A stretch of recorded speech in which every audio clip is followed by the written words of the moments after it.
Our story begins with a widower who has to raise his child alone.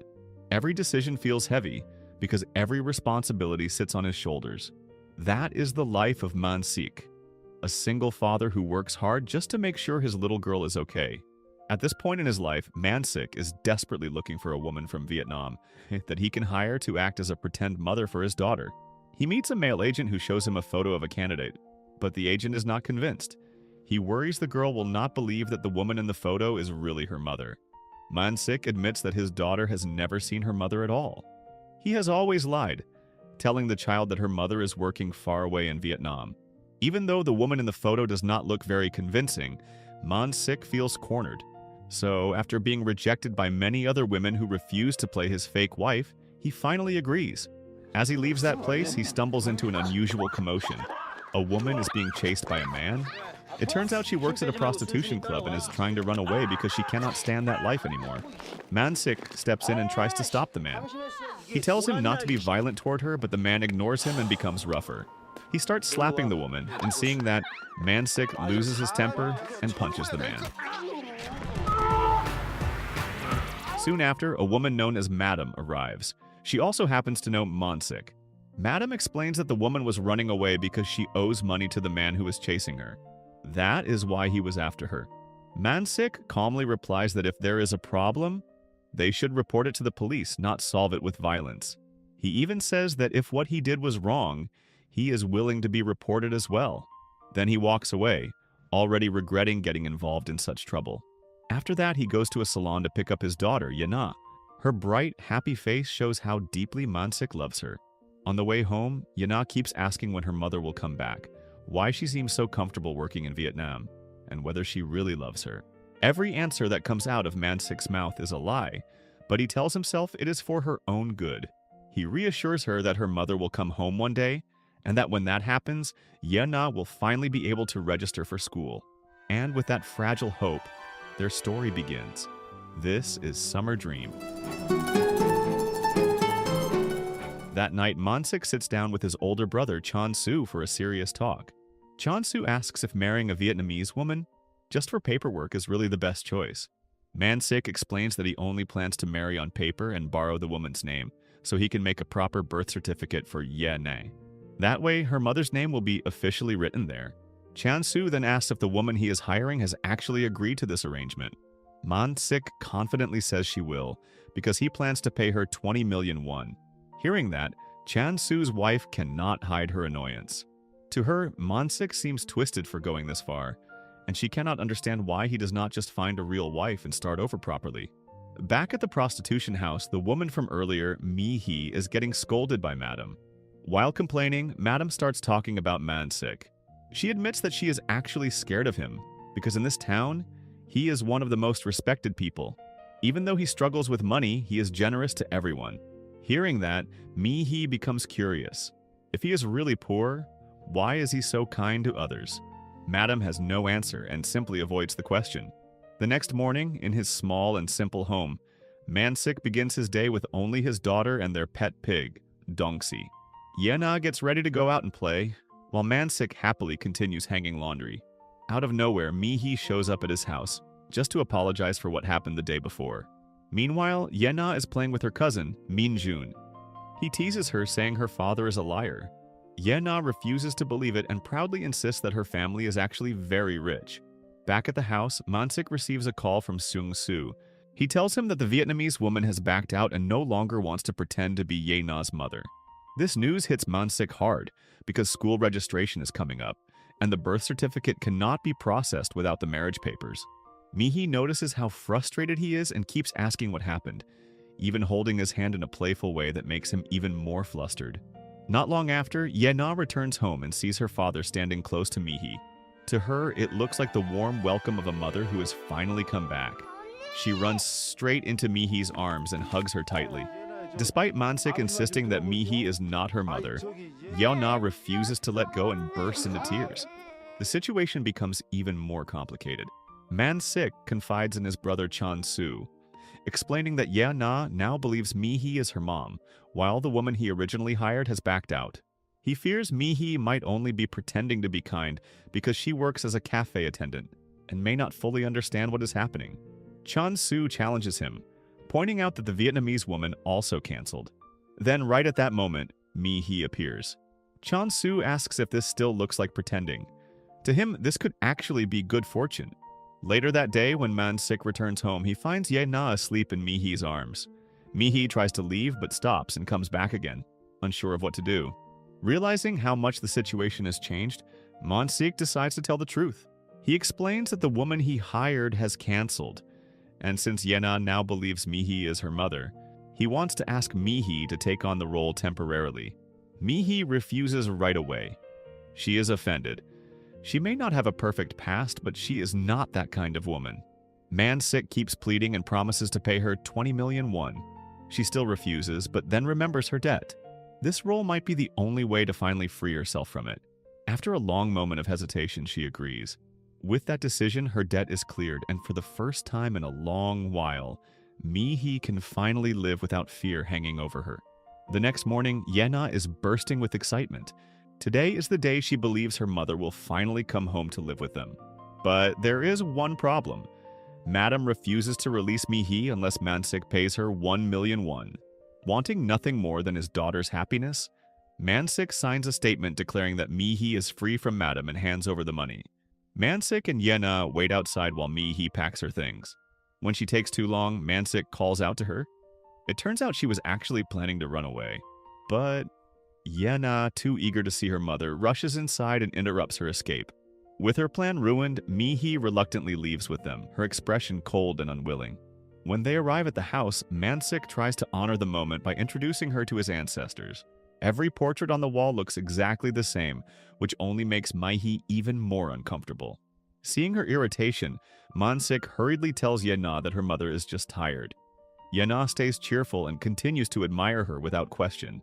Later that night, Mi-hee ends up sleeping deeply, almost peacefully, something she rarely experiences. When she wakes up, the house is quiet. To her, this feels like the perfect moment to run away again. She tiptoes to the door, but just as she peeks out, she comes face to face with Man-sik, who is also peeking in her direction. Startled, they both end up confronting each other. Man-sik insists he was not spying. He only wanted to wake her up for dinner because she had not eaten all day.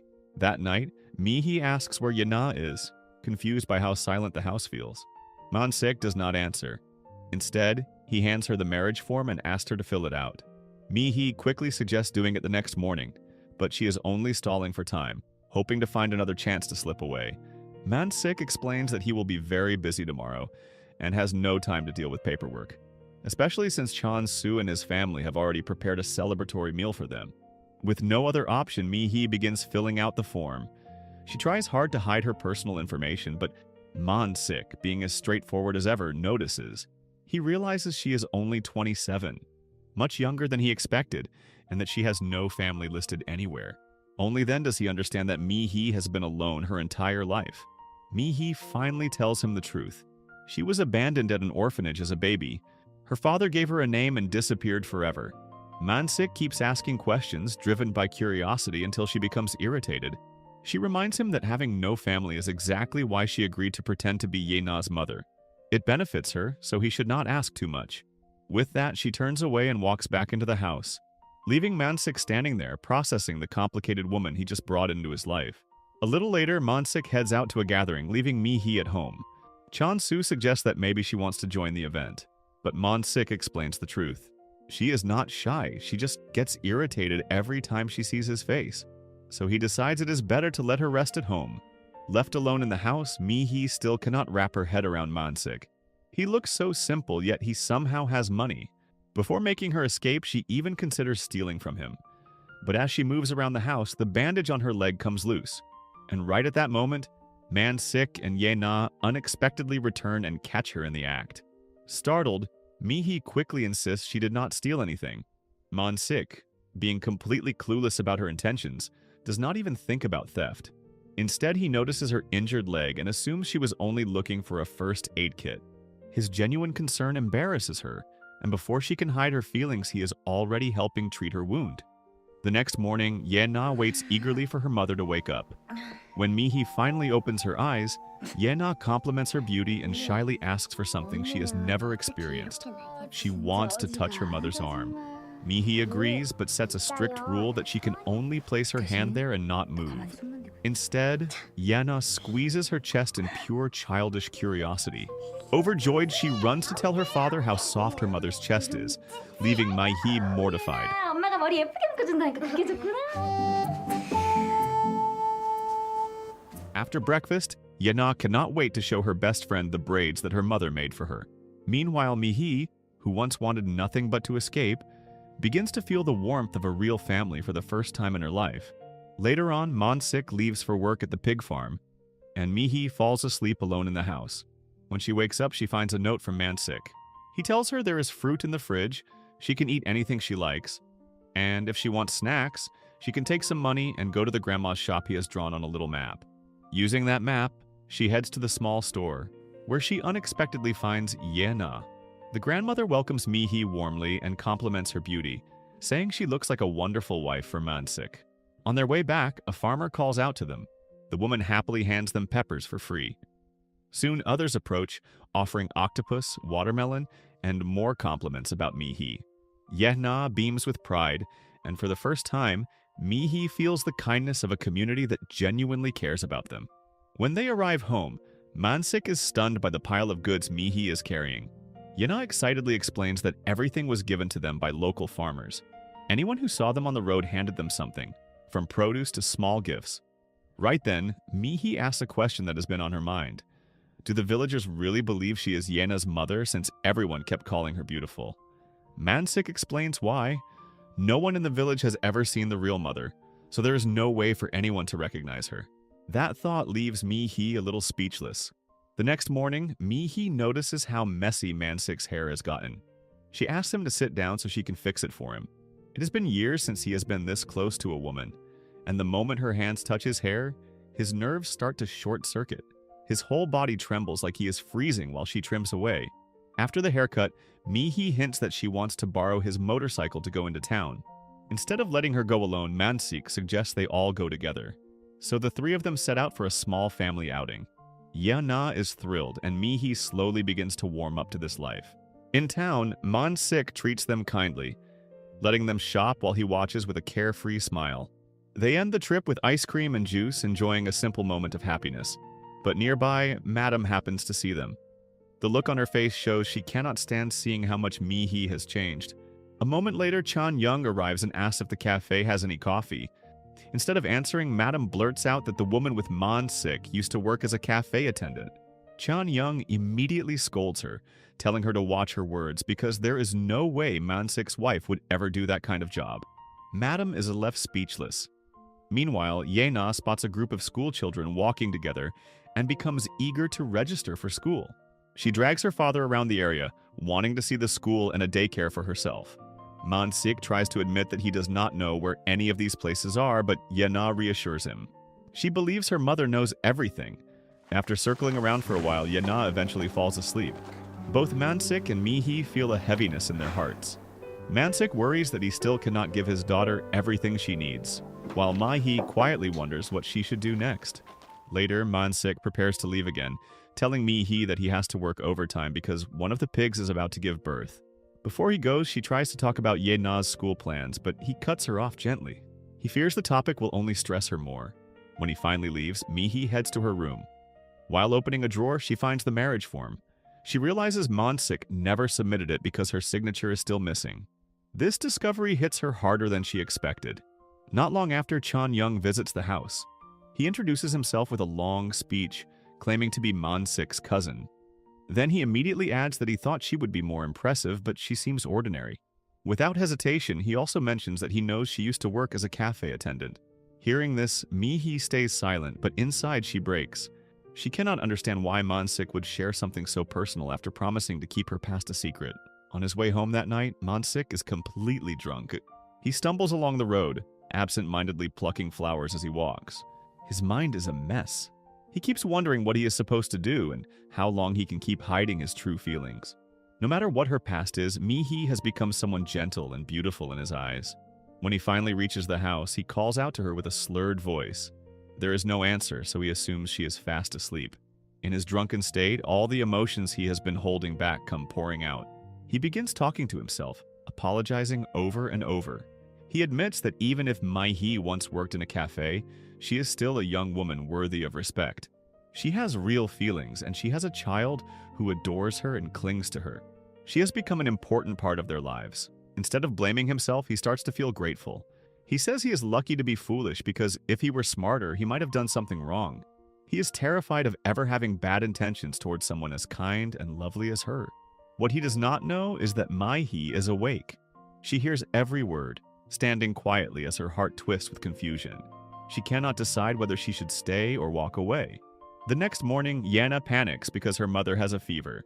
Mansik quickly asks Yena to take care of her while he goes out to buy medicine. Yena, who has grown used to handling things on her own, cares for Mi-hee with all the affection she has. She reads a story about a mother bird protecting her child, and in that moment, Mi-hee breaks down in tears. She knows she cannot stay by Yena's side forever. Seeing her cry, Yena comforts her, insisting that the mother bird in the story will be fine. But Mi-hee cannot stop crying. Meanwhile, in town, Chan-young spots the medicine Mansik is carrying and assumes Yena is sick. Mansik explains that the medicine is actually for her mother. Chan-young is shocked because he saw Mi-hee perfectly healthy the day before, and he knows about her past as a cafe worker. That is when it hits Mansik. Chan-young must have said those things directly to her. His anger rises and he rushes home. When he arrives, Yena tells him that her mother is not in the room anymore. Panic hits him, and he runs out to search for her. Luckily, she has not gotten far. He immediately explains that Madam is the one who told Chan-young about her past. He begs her not to misunderstand, but Mi-hee refuses to believe him. She calls him a liar. She says her whole life has been difficult and painful, and she has accepted a future that feels like trash. To her, Mansik walked into her world only to mess everything up, including her heart and her mind. She says that before Chan-young came, she genuinely cared for Yena and was ready to accept Mansik too. Hearing this, Mansik is crushed. He asks her quietly if she really sees him as someone who would lead her astray, or if she sees him as someone who came to bring her home. The question is simple, but it leaves her speechless. All she can manage to say is that she wants to leave. 나 하나만 물어봐. 난 미희한테 잡으러 온 사람이요, 데리러 온 사람이요. 나 도망갈 거예요.